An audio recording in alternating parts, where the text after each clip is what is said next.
श्री सुखदेव जी कहते हैं, परीक्षित, द्वारिका नगरी की छटा अलौकिक थी। उसकी सड़कें मद जूते हुए मतवाले हाथियों, सुसज्जित योद्धाओं, घोड़ों और स्वर्णमय रथों की भीड़ से सदा सर्वदा भरी रहती थी। जिधर देखिए उधर ही हरे भरे उपवन और उद्यान लहरा रहे हैं। पात के पात वृक्ष फूलों से लदे हुए हैं, उन पर बैठकर भौरें गुनगुना रहे हैं और तरह तरह के पक्षी कलरव कर रहे हैं। वह नगरी सब प्रकार की संपत्तियों से भरपूर थी। जगत के श्रेष्ठ वीर यदुवंशी उसका सेवन करने में अपना सौभाग्य मानते थे। वहाँ की स्त्रियाँ सुंदर वेशभूषा से विभूषित थी और उनके अंग अंग से जीवानी की छटा छिटकती रहती थी। वे जब अपने महलों में गेंद आदि खेलती तथा और उनका कोई अंग कभी दिख जाता तो ऐसा जान पड़ता मानो बिजली चमक रही है। लक्ष्मीपति भगवान की यह ही अपनी नगरी द्वारिका थी। इसी में वे निवास करते थे। भगवान श्री कृष्ण 16,000 से अधिक पत्नियों के एकमात्र प्राण बल्लभ थे। उन पत्नियों के अलग अलग महल भी परम ऐश्वर्य से संपन्न थे। जितनी पत्नियां थी उतने ही अद्भुत रूप धारण करके वे उनके साथ विहार करते थे। सभी पत्नियों के महलों में सुंदर सरोवर थे। उनका निर्मल जल खिले हुए नीले, पीले, श्वेत, लाल आदि भांति भांति के कमलों के पराग से महकता रहता था। उनके झुंड के झुंड हंस, सारस आदि सुंदर सुंदर पक्षी चहकते रहते थे। भगवान श्री कृष्ण उन जलाशयों में तथा कभी कभी नदियों के जल में भी प्रवेश कर अपनी पत्नियों के साथ जल विहार करते थे। भगवान के साथ विहार करने वाली पत्नियां जब उन्हें अपने भुजा पास में बांध लेती, आलिंगन करती, तब भगवान के श्रीअंग में उनके वक्षस्थल की केसर लग जाती थी। उस समय गंधर्व उनके यश का गान करने लगते और सूत, मागध एवं बंदीजन बड़े आनंद से मृदंग, ढोल, नगाड़े और बीणा आदि बाजे बजाने लगते। भगवान की पत्नियां कभी कभी हंसते हंसते पिचकारियों से उन्हें भिगो देती थीं। वे भी उनको तर कर देते। इस प्रकार भगवान अपनी पत्नियों के साथ क्रीड़ा करते, मानो यक्षराज कुबेर यक्षिणियों के साथ विहार कर रहे हों। उस समय भगवान की पत्नियों के वक्षस्थल और जंघा आदि अंग वस्त्रों के भीग जाने के कारण उनमें से झलकने लगते। उनकी बड़ी बड़ी चोटियों और जूड़ों में गुथे हुए फूल गिरने लगते। वे उन्हें भिगोते भिगोते पिचकारी छीन लेने के लिए उनके पास पहुंच जाती और इसी बहाने अपने प्रियतम का आलिंगन कर लेती। उनके स्पर्श से पत्नियों के हृदय में प्रेम भाव की अभिवृद्धि हो जाती, जिससे उनका मुख कमल खिल उठता। ऐसे अवसरों पर उनकी शोभा और भी बढ़ जाया करती। उस समय भगवान श्री कृष्ण की वनमाला उन रानियों के वक्षस्थल पर लगी हुई केसर के रंग से रंग जाती। बिहार में अत्यंत मग्न हो जाने के कारण घुंघराली अलकें उन्मुक्त भाव से लहराने लगती। वे अपनी रानियों को बार बार भिगो देते और रानियां भी उन्हें सराबोर कर देती। भगवान श्री कृष्ण उनके साथ इस प्रकार विहार करते मानो कोई गजराज हथनियों से घिरकर उनके साथ क्रीड़ा कर रहा हो। भगवान श्री कृष्ण और उनकी पत्नियां क्रीड़ा करने के बाद अपने अपने वस्त्र आभूषण उतारकर उन नटों और नर्तकियों को दे देते जिनकी जीविका केवल गाना बजाना ही है। परीक्षित, भगवान इसी प्रकार उनके साथ विहार करते रहते। उनकी चाल ढाल, बातचीत, चितवन, मुस्कान, हास विलास और आलिंगन आदि से रानियों की चित्त वृत्ति उन्हीं की ओर खींची रहती। उन्हें और किसी बात का स्मरण ही न होता। परीक्षित, रानियों के जीवन सर्वस्व उनके एकमात्र हृदय ईश्वर भगवान श्री कृष्ण ही थे। वे कमल नयन श्याम सुंदर के चिंतन में ही इतनी मग्न हो जाती कि कई देर तक चुप हो रहती और फिर उन्मत्त के समान असंबद्ध बातें कहने लगती। कभी कभी तो भगवान श्री कृष्ण की उपस्थिति में ही प्रेमोन्माद के कारण उनके विरह का अनुभव करने लगती और न जाने क्या क्या कहने लगती। मैं उनकी बातें तुम्हें सुनाता हूँ। रानियां कहती, अरे कुंवरी, अब तो बड़ी रात हो गई है। संसार में सब और सन्नाटा छा गया है। देख, इस समय स्वयं भगवान अपना अखंड बोध छिपाकर सो रहे हैं और तुझे नींद ही नहीं आती। तू इस तरह रात रात भर जगकर विलाप क्यों कर रही है? सखी, कहीं कमल नयन भगवान के मधुर हास्य और लीला भरी उदार स्वीकृति सूचक चितवन से तेरा हृदय भी तो हमारी ही तरह बींध तो नहीं गया है? अरे चकवी, तूने रात के समय अपने नेत्र क्यों बंद कर लिए हैं? क्या तेरे पति देव कहीं विदेश चले गए हैं कि तू इस प्रकार करुण स्वर से पुकार रही है? हाय हाय, तब तो तू बड़ी दुखिनी है, परंतु हो न हो तेरे हृदय में भी हमारे ही समान भगवान की दासी होने का भाव जग गया है। अब क्या तू उनके चरणों पर चढ़ाई हुई पुष्पों की माला अपनी चोटियों में धारण करना चाहती है? अहो समुद्र, तुम निरंतर गरजते ही रहते हो, तुम्हें नींद नहीं आती क्या? जान पड़ता है तुम्हें सदा जागते रहने का रोग लग गया है, परंतु नहीं नहीं, हम समझ गई, हमारे प्यारे श्याम सुंदर ने तुम्हें धैर्य, गंभीर्य और स्वाभाविक गुण छीन लिए हैं। क्या इसी से तुम हमारे ही समान ऐसी व्याधि के शिकार हो गए हो जिसकी कोई दवा नहीं है? चंद्रदेव, तुम्हें बहुत बड़ा रोग राज्य क्षमा हो गया है, इसी से तुम इतने क्षीण हो रहे हो। अरे राम राम, अब तुम अपनी किरणों से अंधेरा भी नहीं हटा सकते क्या? हमारी ही भांति हमारे प्यारे श्याम सुंदर की मीठी मीठी रहस्य की बातें भूल जाने के कारण तुम्हारी बोलती बंद हो गई है क्या? उसी की चिंता से तुम मौन हो रहे हो? मलयानिल, हमने तेरा क्या बिगाड़ा है जो तू हमारे हृदय में काम का संचार कर रहा है? अरे तू नहीं जानता क्या, भगवान की तिरछी चितवन से हमारा हृदय तो पहले ही घायल हो गया है। श्रीमन मेघ, तुम्हारे शरीर का सौंदर्य तो हमारे प्रियतम जैसा ही है। अवश्य ही तुम यदुवंश शिरोमणि भगवान के परम प्यारे हो, तभी तो तुम हमारी ही भांति प्रेम पाश में बंधकर उनका ध्यान कर रहे हो। देखो देखो, तुम्हारा हृदय चिंता से भर रहा है, तुम उनके लिए अत्यंत उत्कंठित हो रहे हो, तभी तो बार बार उनकी याद करके हमारी ही भांति आंसू की धारा बहा रहे हो। श्याम घन, सचमुच घनश्याम से नाता जोड़ना घर बैठे पीड़ा मोल लेना है। री कोयल, तेरा गला बड़ा ही सुरीला है, मीठी बोली बोलने वाले हमारे प्राण प्यारे के समान ही मधुर स्वर से तू बोलती है। सचमुच तेरी बोली में सुधा बोली हुई है, जो प्यारे के विरह से मरे हुए प्रेमियों को जिलाने वाली है। तू ही बता, इस समय हम तेरा क्या प्रिय करें? प्रिय पर्वत, तुम तो बड़े उदार विचार के हो, तुमने ही पृथ्वी को भी धारण कर रखा है।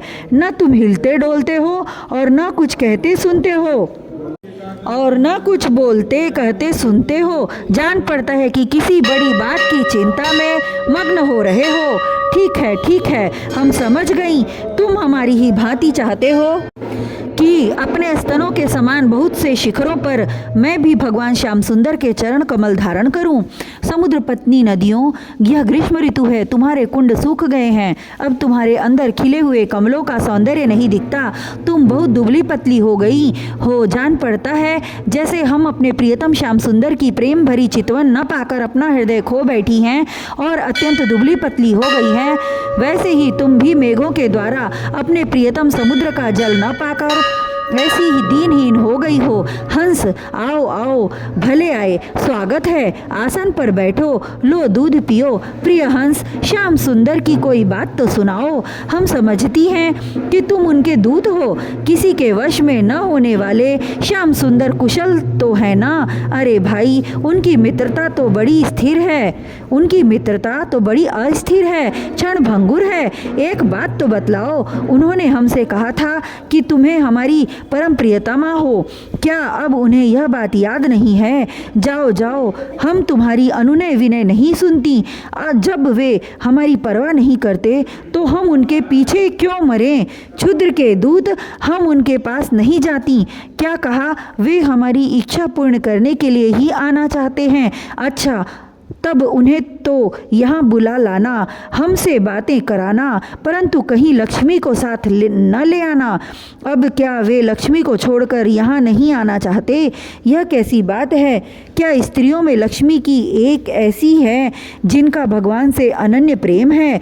क्या हम में से कोई एक भी वैसी नहीं है? परीक्षित, श्री कृष्ण पत्नियाँ योगेश्वर भगवान श्री कृष्ण में ऐसी ही अनन्य प्रेम भाव रखती थीं, इसी से उन्होंने परम पद प्राप्त किया। भगवान श्री कृष्ण की लीलाएं अनेकों प्रकार से अनेकों गीतों द्वारा गान की गई हैं। वे इतनी मधुर, इतनी मनोहर हैं कि उनके सुनने मात्र से स्त्रियों का मन बलात् उनकी ओर खींच जाता है।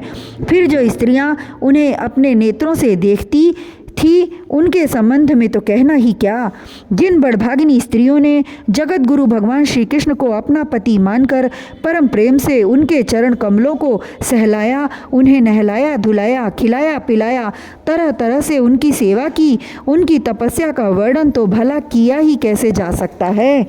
परीक्षित, भगवान श्री कृष्ण सत्पुरुषों के एकमात्र आश्रय हैं। उन्होंने वेदोक्त धर्म का बार बार आचरण करके लोगों को यह बात दिखला दी कि घर ही धर्म, अर्थ और काम साधन का स्थान है। इसलिए वे गृहस्थोचित श्रेष्ठ धर्म का आश्रय लेकर व्यवहार कर रहे थे। परीक्षित, मैं तुमसे कह ही चुका हूँ कि उनकी रानियों की संख्या थी 16,108। उन श्रेष्ठ स्त्रियों में से रुक्मिणी आदि 8 पटरानियों और उनके पुत्रों का तो मैं पहले ही क्रम से वर्णन कर चुका हूँ। उनके अतिरिक्त भगवान श्री कृष्ण की और जितनी पत्नियां थी उनसे भी प्रत्येक के 10-10 पुत्र उत्पन्न किए। यह कोई आश्चर्य की बात नहीं है, क्योंकि भगवान सर्वशक्तिमान और सत्य संकल्प हैं। भगवान के परम पराक्रमी पुत्रों में 18 तो महारथी थे, जिनका यश सारे जगत में फैला हुआ था। उनके नाम मुझसे सुनो। प्रद्युम्न, अनिरुद्ध, दीप्तिमान, भानु, सांब, मधु, बृहद्भानु, चित्रभानु, बृक, अरुण, पुष्कर, वेदबाहु, श्रुतदेव, सुनंदन, चित्रबाहु, विरूप, कवि और न्यग्रोध।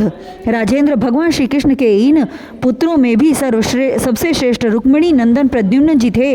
वे सभी गुणों में अपने पिता के समान ही थे। महारथी प्रद्युम्न ने रुक्मी की कन्या से अपना विवाह किया था। उसी के गर्भ से अनिरुद्ध जी का जन्म हुआ। उनमें 10,000 हाथियों का बल था। रुक्मी के दौहित्र अनिरुद्ध जी ने अपने नाना की पोती से विवाह किया। उसके गर्भ से वज्र का जन्म हुआ। ब्राह्मणों के शाप से पैदा हुए मूसल के द्वारा यदुवंश का नाश हो जाने पर एकमात्र वे ही बच रहे थे। वज्र के पुत्र हैं प्रतिबाहु, प्रतिबाहु के सुबाहु, सुबाहु के शांतसेन और शांतसेन के सतसेन।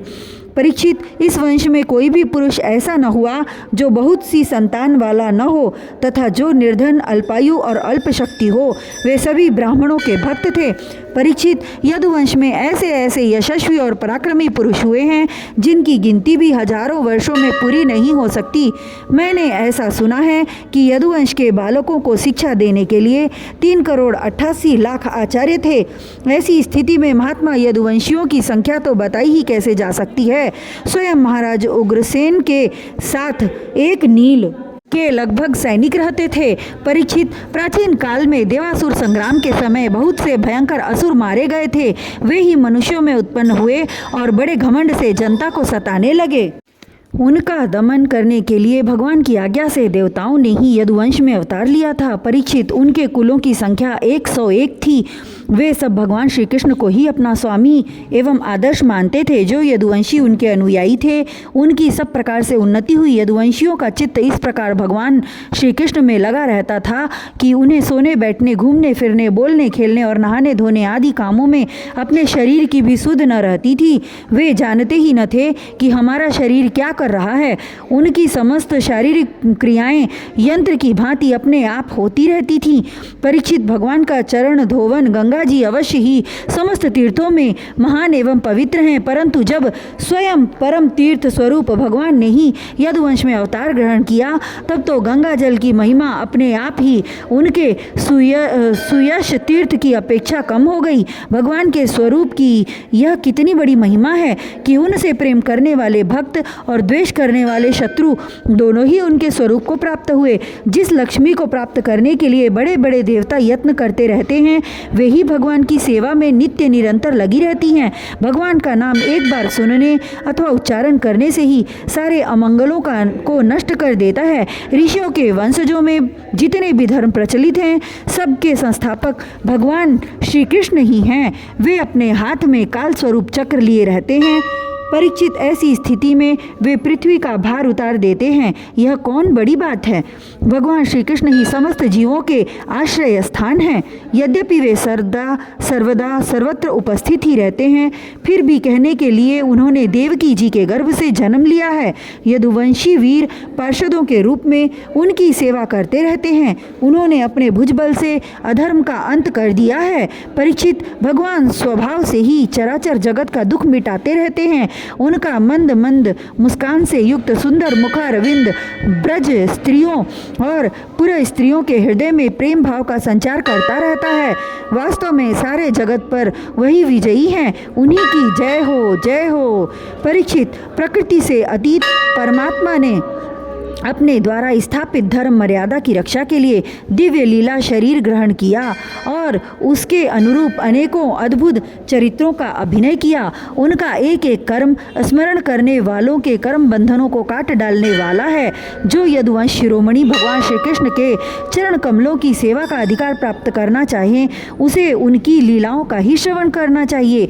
परीक्षित, जब मनुष्य प्रतिक्षण भगवान श्री कृष्ण की मनोहारिणी लीला कथाओं का अधिकाधिक श्रवण, कीर्तन और चिंतन करने लगता है, तब उसकी यही भक्ति उसे भगवान के परम धाम में पहुंचा देती है। यद्यपि काल की गति के परे पहुंच जाना बहुत ही कठिन है, परंतु भगवान के धाम में काल की दाल नहीं गलती। वह वहां तक पहुंच नहीं पाता।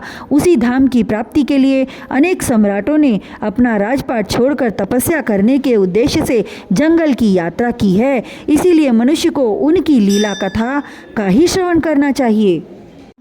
इति श्रीमद्भागवते महापुराणे वैयासिक्यामष्टादश सहस्रयां पारमहंस्यां संहितायां दशम स्कन्धे उत्तरार्धे श्रीकृष्णचरितानुवर्णनं नाम 90मोऽध्यायः इति दशमस्कन्धोत्तरार्धं सम्पूर्णम्। श्रीकृष्णार्पणमस्तु।